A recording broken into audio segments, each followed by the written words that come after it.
Welcome to Board Game Binge, the place where we bring you bite-sized, bingeable board game content from across the industry.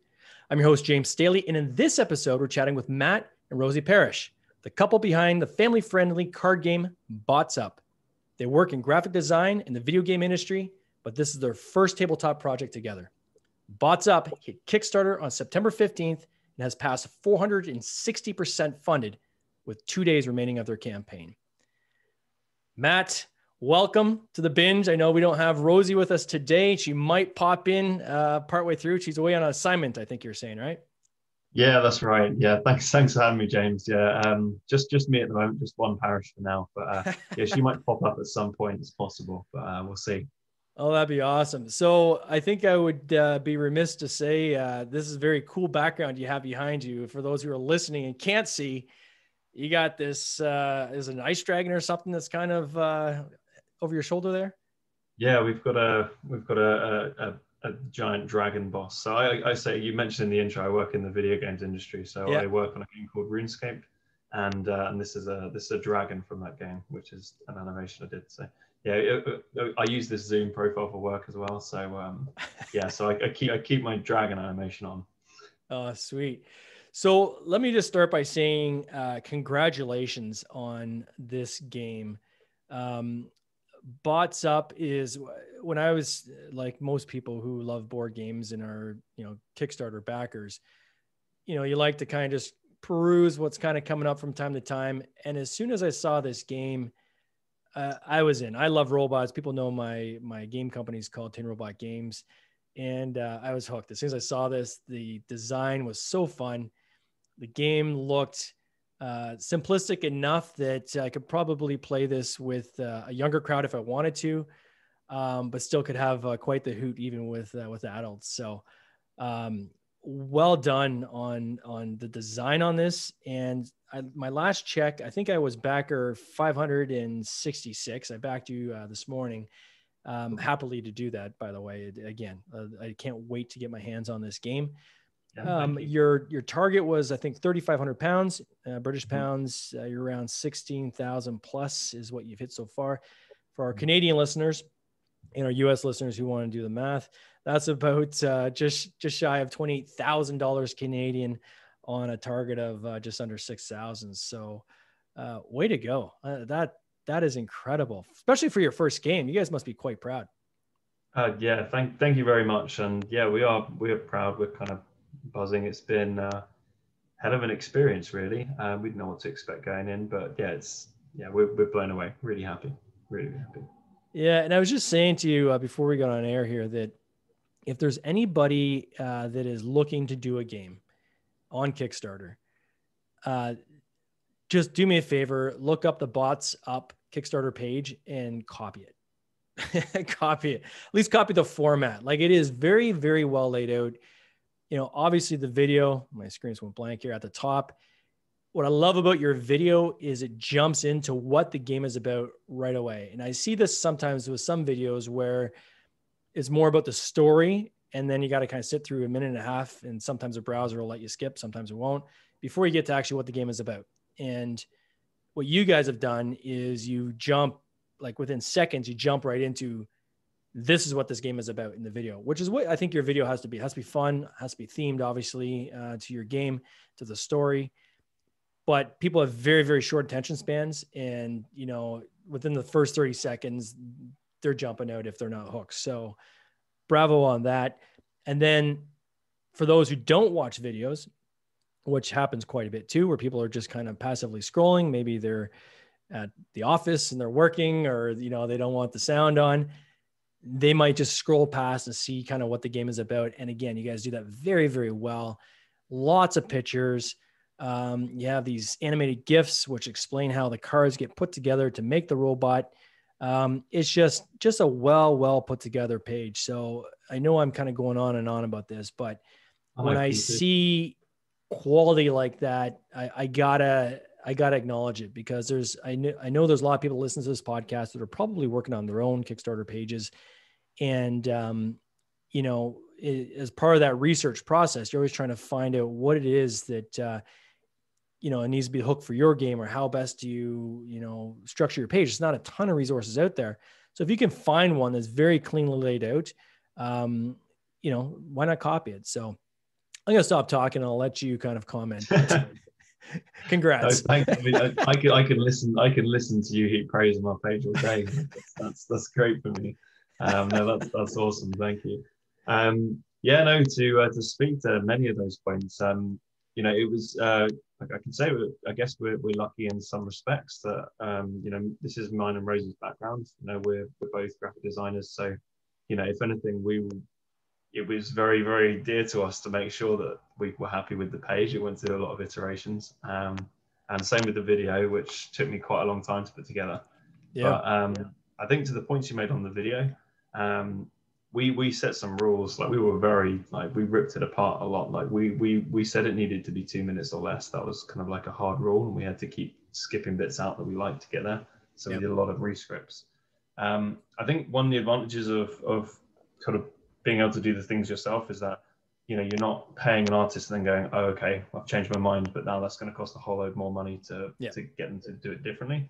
So obviously we can burn off more time than we can money, so we can continually reiterate on some of this stuff. But with the video, it's kind of as you said, I've watched a ton of Kickstarter videos, like a real ton of them, and I think my biggest complaint is that some of them looked fantastic, but there was so much sort of scene setting and thematics that, you know, I'd gone almost a minute and I still didn't really know what the game was. And that was, I guess our determination was to get across the point of what this is as quick as possible was, I guess, our aim at that. So it drives me crazy. And I know there's some of them that are, you know, the theme is really what's selling it, but man, if you can get to that game faster, and then jump back to the theme, that's okay. Jump back to the story, but give me kind of the bite size of what it is that, to see if I'm even interested in this game. And, you know, I'm guilty of it as well, as there's been many of these types of videos where I'm out, you know, I'm in after like 30 seconds, I get frustrated because sometimes my browser won't let me skip forward and I just pull the chute. So, what would you say would be kind of like was there a game out there that you thought was maybe best in class that you guys tried to emulate, or, you know, in terms of how they approach their Kickstarter? I guess from the beginning, it's probably like a used one a lot, but I'd be lying if I said at the very beginning, I didn't look a lot at Exploding Kittens video and campaign. Because it did so well. I know part of that is because of the crowd they had, and it's kind of like a repeated one. There are a bunch that I looked at, and annoyingly they don't all spring to mind, but I did like the fact with their video, the pacing and the color and vibrancy to it, especially when going for a game like ours, which is an all audience game. I think it's important to keep people entertained along the way in that regard, like quick cuts, lots of color, that kind of thing. Screams as the arms are getting blown off, and try and bring some kind of humor into it where possible. Keep it interesting, but keep a narrative going. You know, like not just making it too random, I guess. So trying to keep people along.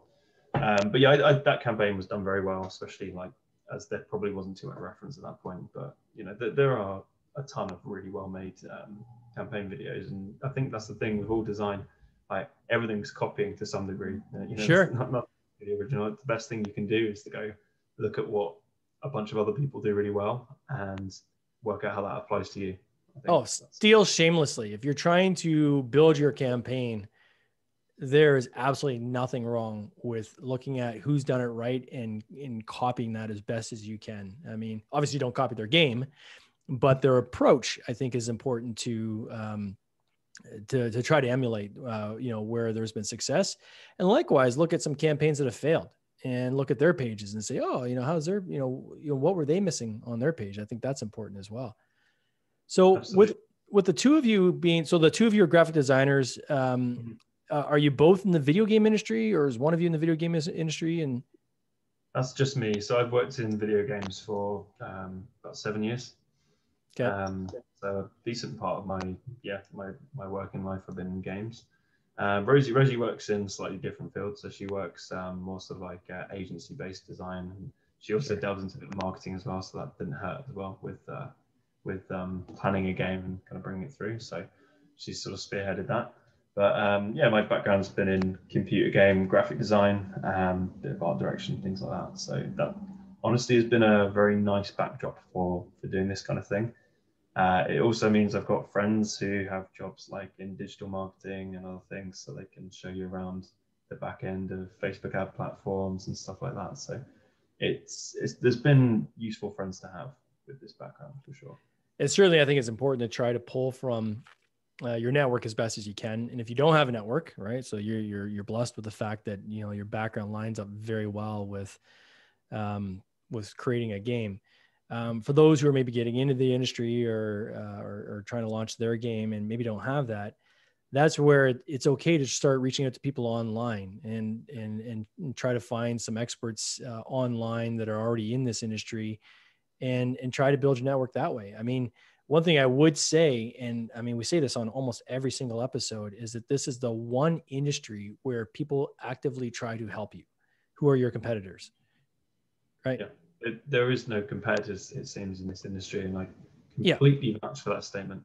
In addition to obviously having a few useful contacts and stuff, just for practical advice, we reached out to many other first timers, designers who'd just gone through their campaigns, ones we liked. Just saying hey and wondered if we could have a chat sometime. Everyone has been happy to have a chat. Yeah. It's kind of humbling and amazing at the same time. But and same, I'm very happy to talk to people as well if they want to get in touch about how this went.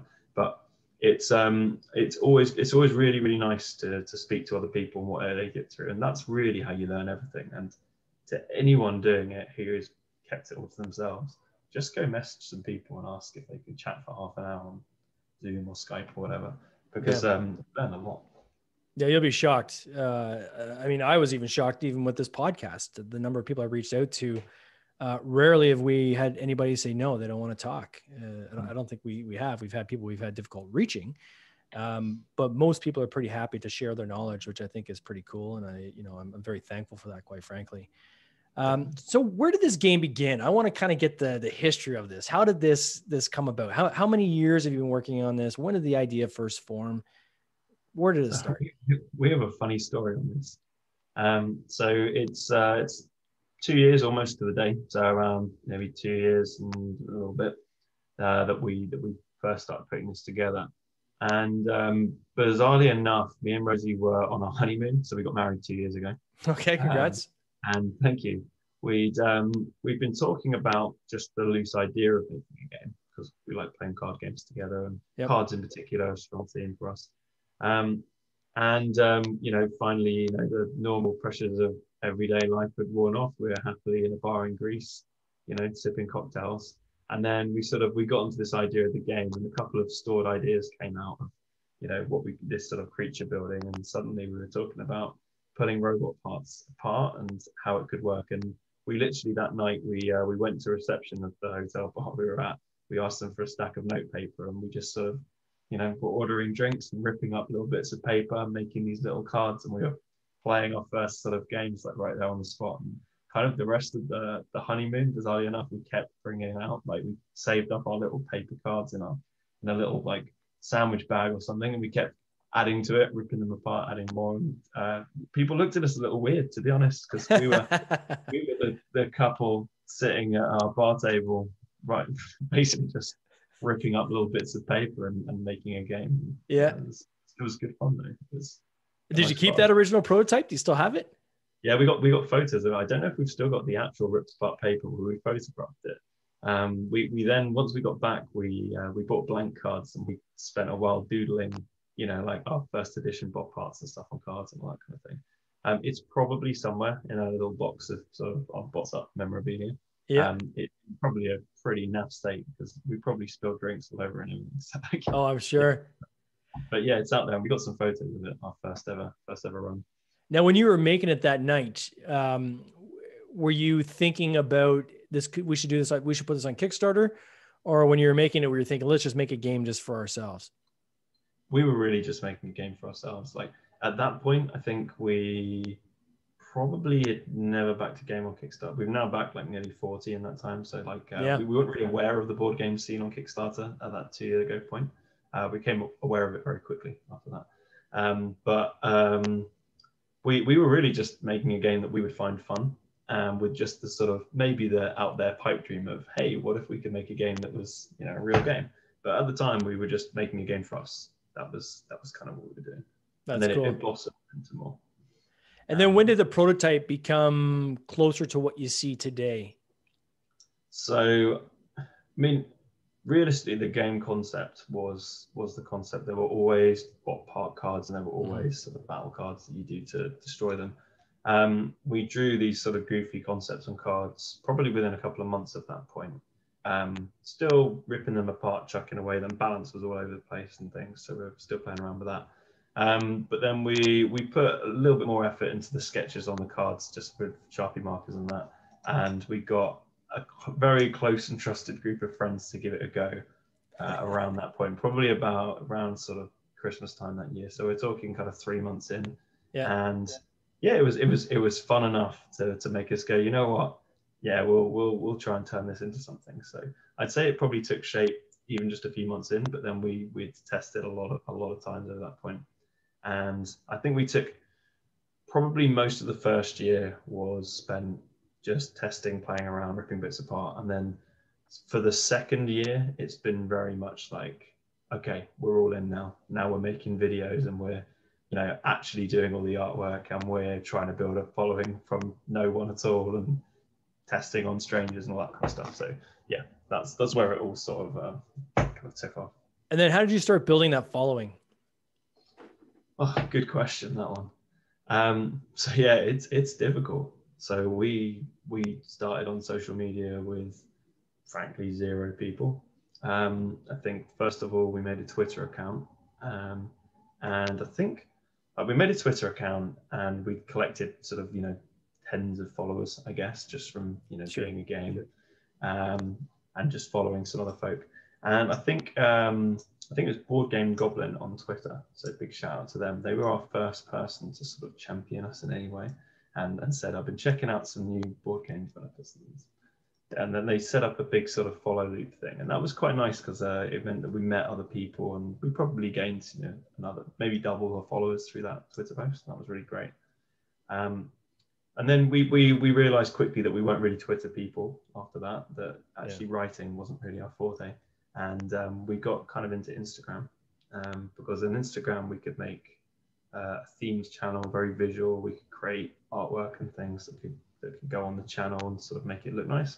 And while I think some people will tell you that Instagram is the worst social media platform for building a following because of its very poor link system, so you can't link to stuff.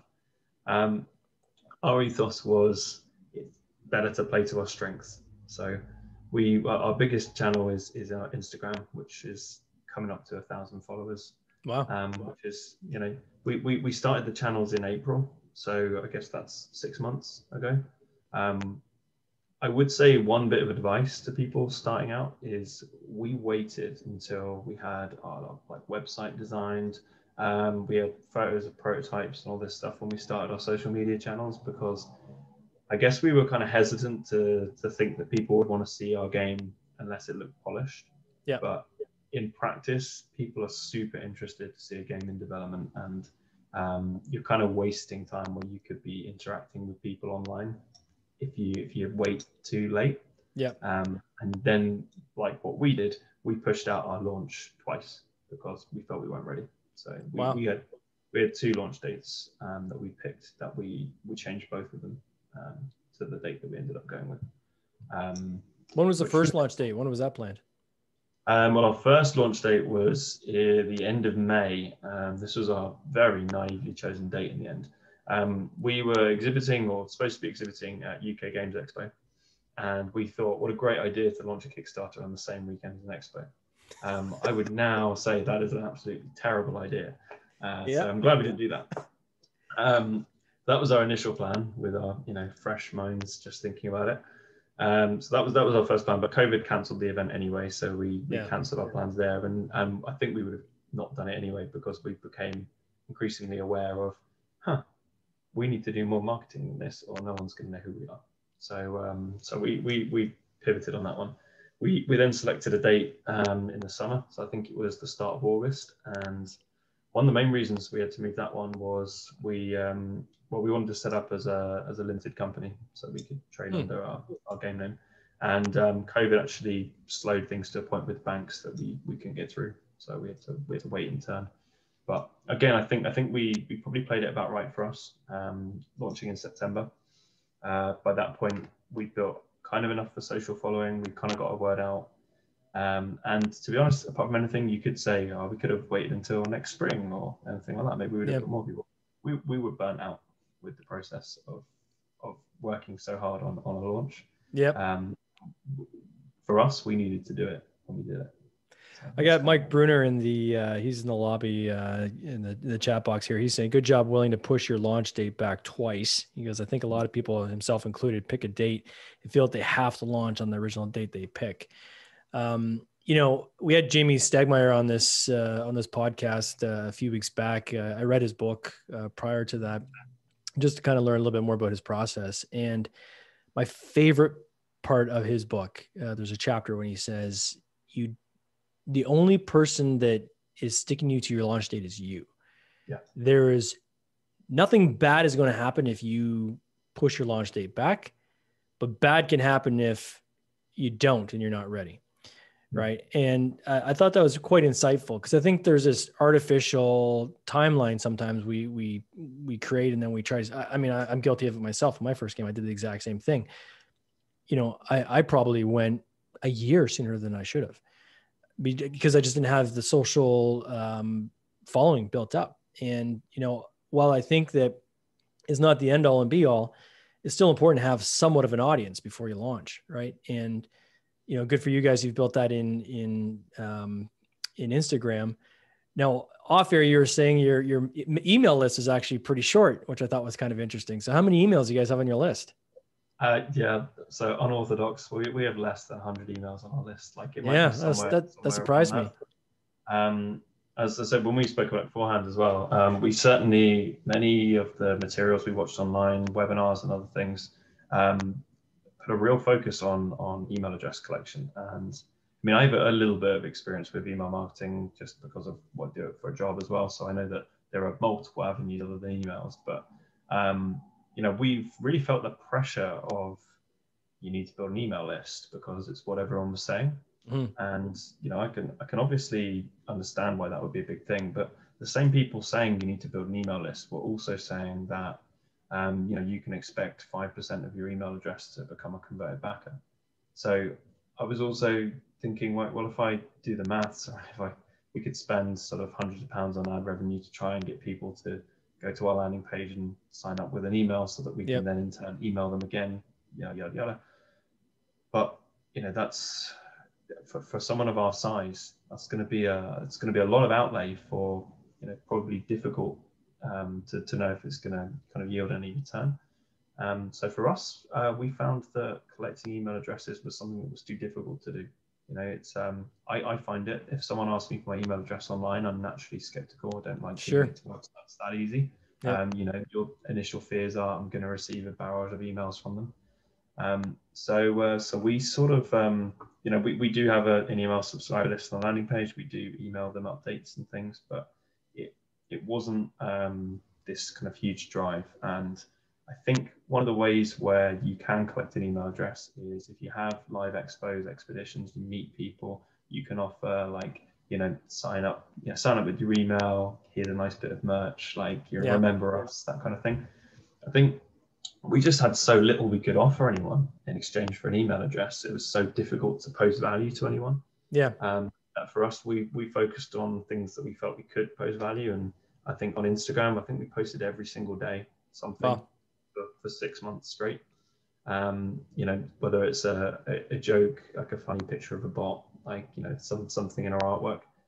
We felt like we could offer someone something for a follow, at least something interesting to pop up. And that seemed to work for us. So, yeah. So if you've got a lot of backers, so 564 is pretty respectable.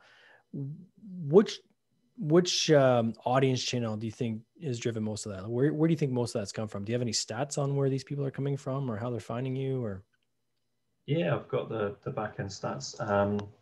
Uh, we've got a big mixture really. So we got a big nice influx of people on our launch day. People that had followed our social media for a while, came in when we launched and came in. So we had a lot through from our social media followings on Facebook and Instagram.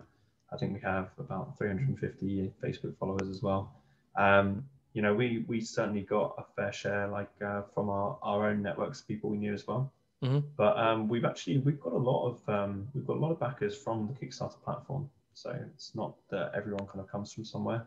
We've done a little bit of Facebook advertising, but really looking at the stats, just over half of our pledges have come from people who found us through Kickstarter. Wow, congratulations. Thank you. And I as a first timer, it's hard to know what is exactly typical and what isn't. But to some extent, I'd like to think that by making our page look appealing and setting it out right, it managed to sort of find some people, and we were delighted and fortunate in many ways. We got a Kickstarter Project We Love badge, which I certainly know helps with discoverability. So that was obviously really lucky for us as well. That's cool. Now you've chosen to manufacture this in the UK as opposed to China. What was some of the thought process going behind that? How much of a premium have you ended up having to pay as a result of doing it local? Like, what does that math look like? So this is definitely one of the decisions when we were talking to people for advice that we've gone against the grain on. So, we've talked to many people. People generally, it's the done thing. You get it manufactured in China. We did speak to one first-time creator from the UK who also went through UK manufacturing, and we're going through the same manufacturer that she did. So we got our tip from her. In terms of the premium that we're paying, I'm trying to think in terms of exact stats, but the quotes we got from China were not so outrageously good that I thought, oh, we have to go with this. And I think in terms of the unit price itself, we're probably looking at about double the cost of the unit price by going in the UK. Wow. But at the same time, we save a lot of money on overheads when you cut out of that. Being realistic, we're likely to get 1,000 run for our first run, maybe a little over depending on late pledges and things, but we're not looking at the highest print run in the world. And when we were looking at those costs in China, we also had to offset, maybe $2,000 or something for, getting them shipped from our factory in China to somewhere else. Which obviously, that adds on to the unit price. For us, we liked the reliability of going in the UK because of the fact that the place is 2 hours from where we live. I can drive up there and look at it on the press. That's helpful. That felt reassuring for a first-time campaign. It felt we had a bit more control. There were some other benefits to us as well, is that we've got the infamous Brexit going on, where the UK are leaving the EU. And this would actually allow us, hopefully, to get all of our games posted before rules kick in January. So another advantage to us was doing that, and this sped up the process. And I guess a backer advantage as well, which was kind of cool for us, was that everyone gets their stuff quicker because we manufacture in the UK. There's no wait for everyone for the long process of getting them shipped over. So for us, it felt right. It meant that if we ended up with a small scale campaign, we could do that easier here. We could do the lower quantities a little bit easier. So I guess for us, it felt right. I wouldn't say for everyone, just 100% do it. But I think when we added it all up, plus the advantage of supporting kind of a local manufacturer as well, it felt right to us and sort of made us a bit more reassured. Apart from anything, the process is a little complex for a newbie. Oh, that's awesome. And so where are you guys going from here? Do you have another game in the works, or is there an expansion of this, or are you just focused on this for now, or kind of where are you guys, what's next on the horizon? We're quite level. So we're very focused on this. We still feel like we have a lot to do to make sure everything is in line. For fulfilling all our promises on this campaign, getting the manufacture done. We do have an expansion set in the Kickstarter, so you can get the expansion, which we think is a lot of fun as part of the Kickstarter. I've got like, game ideas whirring, and I think I spoke to this about before. I'm really keen to build a little video series of creating a first time Kickstarter, cool Yeah, stage through, showing our stats in full, like, all that kind of thing. that'd be awesome. Everything from, what the back end of Kickstarter looks like, to how many backers cancelled during a campaign, things Yep. you wouldn't think of, all this kind of stuff. So I'm quite keen to make that series as well. Maybe make a sort of smart looking infographic about all of our campaign stats and that kind of thing. So yeah, in terms of what's next, we are hyper focused on delivering bots up to the right quality, to the right people, in the right time, and at the same time, we're mainly focused on how can we document this experience, and maybe that'll be useful for some people. Oh, I definitely think that'd be useful for a lot of people. That's one of the things I think on your first campaign, is how much you don't know what you don't know. And it's a bit quirky Kickstarter where you can't even see some of the interfaces until you've actually launched your campaign, which is a bit crazy. But yeah, I look forward to that. So how do people find you? So if they want to, you still got 48 hours ago, or just over 48 hours. So if people want to I backed this game today. I can't wait to get a copy of it. If there's anybody else out there that wants to back it, they go to Kickstarter and they type in literally just bots up, and they'll find the campaign. Yeah. And then what's that? Yeah, sorry, I said that'll get you there. Sorry, my dogs might be barking in the background. That's all right. That'll get you there. And then for your website, the website is thebotsupgame.com is how they can follow along. Botsupgame.com, www.botsupgame.com. And on there, you can subscribe to our much advertised mailing list. Like maybe we'll hit that 100 mark. Yeah. Or on there, there's general info about the game, and you can kind of keep in touch with us that way. And if you are a game creator and want to just chat, like, you can do that. You can message us via the Kickstarter campaign, or our email addresses on the website as well. So that's super cool. And I know as a member of the community, it's great to see developers like yourself willing to share their knowledge and give tips to other people. And quite frankly, just keeping yourself open to others, I think is awesome. So thanks so much for coming on this podcast. Sorry we couldn't see Rosie today or hear from her, but maybe we'll do a follow-up in half a year or so when we get her on the podcast, and we can kind of do a post game, maybe even on how this all went. And yeah, you can see all the ways Rosie disagreed with everything I've said. Exactly. So it's the opposite. Awesome. Well, all the best to you guys, and take care. Cheers. Thanks very much.